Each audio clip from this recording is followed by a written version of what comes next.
The Department of World Languages and Cultures at Georgia State University presents Arabic 1001 Grammar. In the first part of this course, we will address singular nouns and adjectives, and in this lesson, Lesson 3, we will discuss singular adjectives. Lesson 3 is divided into 3 sections. This first section will deal with adjective agreement.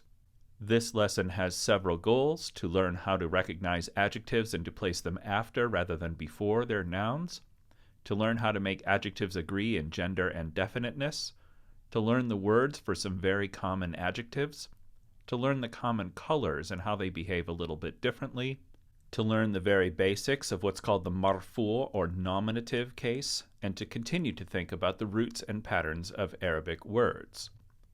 Ma hadha, we've done this before, we know what this means. Ma hadha, what this or what is this? And our answer is hadha kitab. Hadha kitab means this is a book. We don't have an is or an a. Now let's describe this book. Let's make it big. And this time we're going to say hadha kitab kabir. We know hadha kitab means this is a book. Now we're going to add the adjective kabir.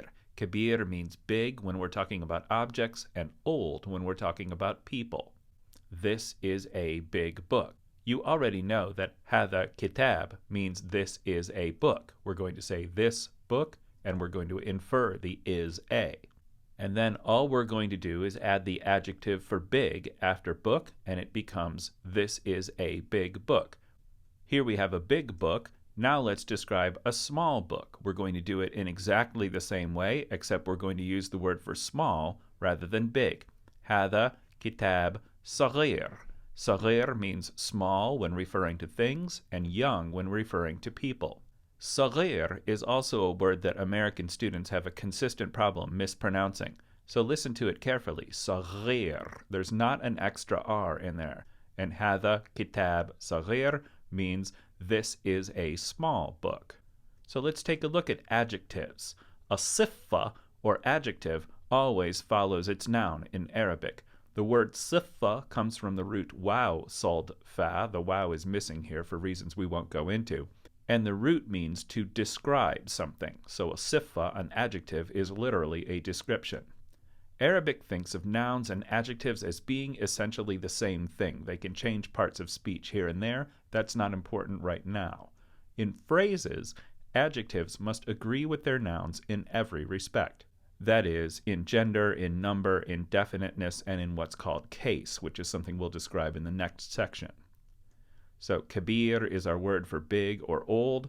Saghir is our word for small or young. Tawil is our word for long or tall. And qasir is our word for short, whether in height or duration. Let's put these last two words into action here. We're going to ask men hadhihi. Men is our word for who. Hadhihi is our word for this, for female people or objects. Bint is girl. Qasir is short. But notice that we've added ta marbuta on the end of qasir, changing it to qasira. This is because an adjective must agree with its noun in gender. Bint represents a female person, so it's feminine or mu'annath in gender. So we have to make qasir mu'annath or feminine as well, and the only way to do that is to add ta marbuta. This is a short girl. Now let's look at this person, men hadhihi, and we're going to say hadhihi imra'a tawila. An imra'a is a woman when she's indefinite. If she were definite, she would be al-mar'a. Tawil is our adjective for tall, but again, she represents a female person, so she's mu'annath or feminine in gender. So tawil has to be feminine in gender as well, and we do that by adding ta marbuta. This is a tall woman. An adjective must always agree in gender with its noun. Again, we only have 2 genders. There is no it in Arabic. We effectively always add ta marbuta to make an adjective feminine. Keep in mind, however, that many feminine nouns, like bint, do not end with ta marbuta. Look at these examples. Rajul, tawil. Rajul is masculine, tawil stays masculine. Imra'a tawila. Imra'a is feminine, so we make tawil feminine by adding ta marbuta. Walad qasir. Walad is masculine, qasir stays masculine. bint qasira. Bint is mu'annath or feminine, so qasir needs to be as well, so we add ta marbuta even though bint doesn't end in ta marbuta. We've learned 4 adjectives. Let's learn 2 more. Ma hadha, what's this? And our answer is hadha bab qadim. Qadim is our word for old when referring to things, so we're going to say hadha bab qadim. Bab is a masculine noun. Qadim stays masculine, so here we have this is an old door. Take a look at this modern one here, and we're going to say hadha huwa al-bab al-jadid. We know that hadha huwa al-bab is our way of saying this is the door, so we're going to make jadid agree with bab. Bab is masculine, so jadid stays masculine, but here bab is mu'arraf or definite, so we need to make jadid definite as well. And the only way to do that is to add alif lam to the beginning of the adjective. So hadha huwa al-bab by itself means this is the door. Now we're going to make the door new by saying hadha huwa al-bab al-jadid. This is the new door. Now let's learn 2 new adjectives and 2 other new words. We already know that man means who, but here's our word for here, huna. Man huna means who's here.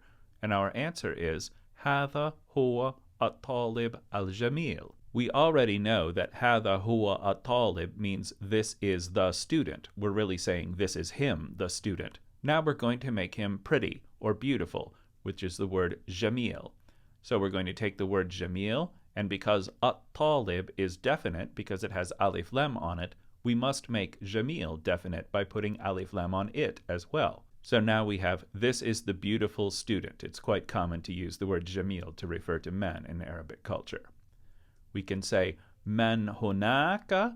Hunaka is our word for there, as in over there. Usually we just say hunak. So this means who's there. And we're going to say hadhihi toliba dhakiya.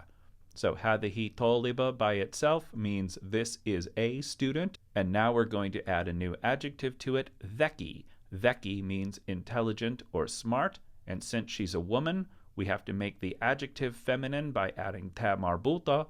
Since she is indefinite, she doesn't have alif lam, we don't put alif lam on the adjective dhakiya. Our rule is, in a phrase, an adjective always agrees in definiteness with its noun. If the noun is indefinite, the adjective is indefinite. If the noun is definite, the adjective must be definite, and the only way to make an adjective definite is to add alif lam. Later, we'll see nouns without alif lam and adjectives with it, but for now, if the noun has alif lam, the adjective needs it as well. It should be pretty clear to you by this point that all of the adjectives here except dhaki at the bottom share the same cadence, the same rhythm, or what we call the same wazn in Arabic, the same pattern. Kabir, saghir, tawil, qasir, and so forth. So the name of this pattern in Arabic is wazn fa'il. Wazn is our word for pattern. Fa'il is just fa-ain lam in place of the regular root, and that gives us the name for the pattern. We'll just call it the adjective pattern. Not all adjectives have this pattern. Look at dhaki, for example, but a great number of them do, and it's very easy to recognize.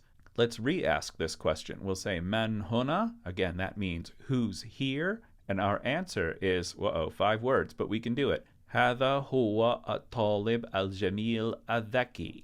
That's a mouthful, but it's easy to take apart. We know that hadha huwa at-talib means this is the student, and then we're going to describe him using 2 adjectives, jamil and dhaki. Since the student is masculine singular, the adjectives stay masculine singular, but since the student is definite because of alif lam, the adjectives must be definite as well, and the only way to make an adjective definite is to add alif lam. So this sentence means, this is the beautiful, smart student. We don't use a comma here. We can just string the adjectives together. This is typically how Arabic does it. It also doesn't greatly matter which order you put the adjectives in. We can ask man hunaka, who's there? And our answer is tilka taliba dhakiya jamila. We know that tilka taliba by itself means this is a student, and then we're simply going to describe her by adding the adjectives dhaki and jamil. The student is grammatically feminine and also indefinite. So the adjectives must be feminine and indefinite as well, and that's why we add ta marbuta to both of them. We translate this as, that is a smart, beautiful student. Ma huna, what's here? And the answer is, هذا باب كبير جدا. Here's our last new word for this lesson. We know that هذا باب كبير means this is a big door, but we're going to add this word جدا after it.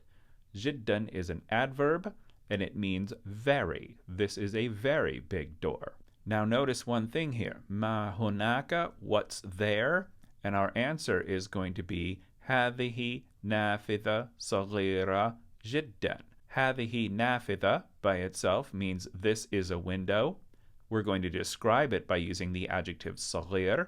So since نافذة is both indefinite and feminine, صغير needs to be indefinite and feminine as well. But then جدا doesn't get a ta marbuta.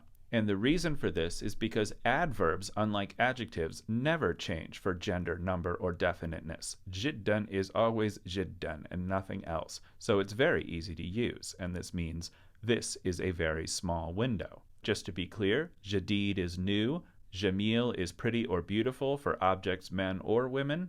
ذكي is smart or intelligent. It's the one adjective that doesn't have the fa'il pattern here. صغير means small for things and young for people.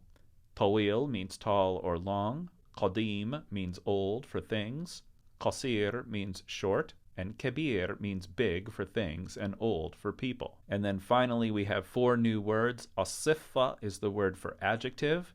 جدا is our adverb very. It goes after its adjective and it never changes for gender, number, or definiteness. هنا is here and هناك is there. Now go see if you can take the objects you already know the words for and describe them using these adjectives.